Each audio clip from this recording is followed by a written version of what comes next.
जय मिथिला। हम टिंकू झा आइ अहाँ सबसँ निवेदन संपूर्ण मिथिलावासी से करै छी, एगो सूचना करै छी। ई देखियौ, सिसौनी गाँव से बाराती एगो मनबुद्धि लड़का जे छथि ओ दादा के साथ भोदली अयलथि। 22 तारीख से ई लापता छथि। हिनकर फोटो देखियौन। संपूर्ण मिथिलावासी से निवेदन अछि, ई लड़का हंसैत रहै छै। किनको सूचना मिले तो बतायल जेबै। और की नाम अछि यौ? मैं संतोष शाह। घर कतऽ अछि? सिसौनी। की भेलै? ई लड़का है के बाबा के साथ सिसौनी से भोदली बरियाती आयल है यहाँ के जी ओतऽ से 11:30-12 बजे करीब रात में घूम के ओतऽ से बाबा के साथ छोड़ के निकल चुके जी। ओहि दिन से अखन तक जे है के लापता है, हमें कतौ पता नहीं चले है, कतौ घूम फिर रहल छै। थाना सब में आवेदन के लिए कतौ? हम के लिए अरेर थाना में। अरेर थाना में जी। कानून है, मिल जात, बुझलिए। की नाम छन लड़का के? सचिन शाह। सचिन शाह। बजबो करै छथिन? ना गूंगा। गूंगा छै। फोटो एक बेर और जूम क के। और अहाँ सब ई देखियो, ई लड़का छै एगो मजबूर पिता। कानून है, कानून है। अहाँ के नाम की भेल? संतोष शाह। संतोष साहब। देखियो, एगो मजबूर बाप, मजबूर पिता एगो गूंगा लड़का के लेल तहन से ई 22 तारीख से परेशान छथि। अहाँ सब मिथिलावासी से, संपूर्ण मिथिलावासी से निवेदन अछि कि ई वीडियो ज़्यादा से ज़्यादा शेयर करबै।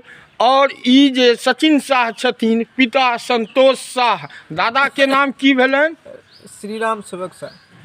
दादा के नाम श्री राम सेवक शाह। घर भेलन सिसौनी हरलाखी प्रखंड में, थाना हरलाखी। थाना हरलाखी में, जिला मधुबनी। जिला मधुबनी। ई लड़का बजै छै कम, बहुत कम। और ई जतऽ कतौ होय ओइ गाँववासी से अहाँ के एगो फोन नंबर हम एहि पर लिखबै, ओहि पर सूचना करी। और ई मनबुद्धि लड़का छै, तै लऽ कऽ संपूर्ण मिथिलावासी से निवेदन करै छी कि जतऽ ई कोनो कोना में होय, एहि पर अहाँ सब किछु और कहऽ चाहै छियै? नहीं, आप कुछ नहीं कह सकते। हमें कतौ मिल जाए तो हमें सूचना करे, कोई व्यक्ति के मिल जाए तो हमें सूचना करे मोबाइल नंबर पर। इनका मोबाइल नंबर ऐड कर दियो भाई साहब। वो सब कऽ दै छै। और अहाँ सब गोटे संपूर्ण मिथिलावासी से कि सचिन शाह सिसौनी गांव हरलाखी प्रखंड से भोदली गांव एला 22 तारीख को, 22 मई को। और 22 मई भोदली गांव से ई लापता छथि।